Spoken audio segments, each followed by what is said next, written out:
I'm happy that individually I got better in that preseason. Just getting comfortable and just trying to get in better condition. I think what I'm more happy about is how our team got better and how focused they were in the preseason. What do you think the biggest improvement for the team was?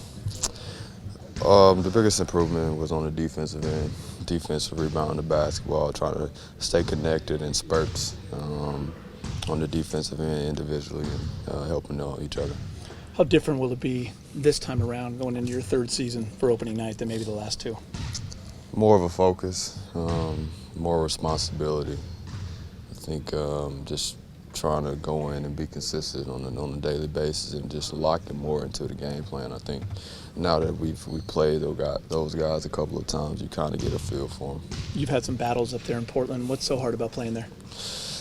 Just those guys coming at you every single time. I think in Damian Lillard and C.J. McCollum, and I also think they added some more pieces that can really go. So we just have to be aware of those two guys and just try to take them out of their games a little bit. Is it a physical game with Portland running those guys off screens all night long?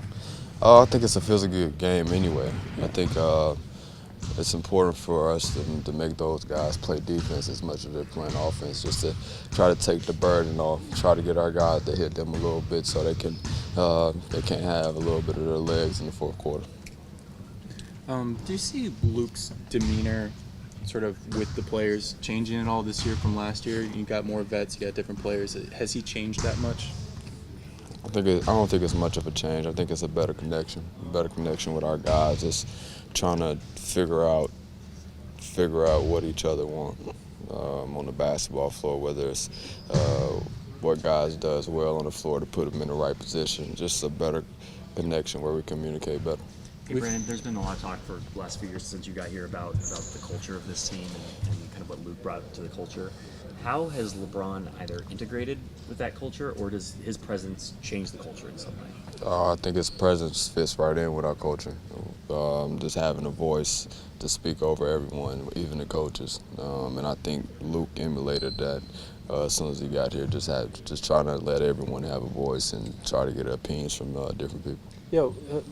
Sort of follow up on that thought. I mean, we've heard about Rondo and LeBron like having conversations with Luke about this or that in games. Do you feel like every player has that ability, no matter how long they've been here?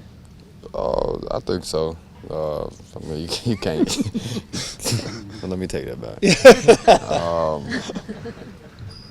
Not everyone. Do you have that ability? How about that? I think so.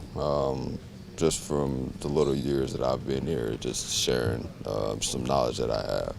I don't think everybody would listen to Lance's. He's just too crazy. Brandon, what have you learned about how Rondo's brain and LeBron's brain work? Has it been something that's kind of like over on you, just like, man, I never could see the game the way they see it? Absolutely. I think it's constant learning. Like they're constantly giving out advice, constantly telling people to be in different spots, and sometimes it's the stuff that you don't see. Easy as a screen and roll, what to look for in the corners, for the roll man, for anything. They kind of just explain everything out. How different is it having teammates like that you can lean on so much on the floor, and when it's not just the coaching staff you're looking to for that sort of guidance? It's different. It makes it easier. It makes it easier for guys to just be in a direct spot, especially when someone's vocal 24/7 on the basketball floor. Did Rondo was telling us a story and then Kyle kind of edited it about on the plane back from San Jose, LeBron was like looking at something on film and everybody was sort of listening to him explain. What was he looking at, and like what do you remember about? LeBron talks so much. I don't Do you know. remember that happening? I remember that, but Okay. Do you remember what he was? no, I don't remember. I know every single person on that plane had their iPad out just looking at film though, and I think whenever we had a question, we just went up to each other and just got their thoughts on it, what we thought they could have did better. I think it was just we were just having dialogue about film on the plane. How much was that the case last year, or is it a function of kind of who's here now? We had some guys watching film last year. I don't think it was the whole the whole team. The whole team was pretty much locked in on the game. I think we just won the game actually, and they were just going back on film to just look at what we could have done better. How much of the valid- focus has been on rebounding? It's been kind of an area you guys have struggled in the preseason. Oh, that's a big focus for us. I think we have so many good defensive possessions, but it doesn't matter if we don't grab the rebound, and that's something we try to do in practice every day, especially when we go through scrimmages. We know that's when we start our best offense, when we're off and running, so that's something we try to do in practice every day.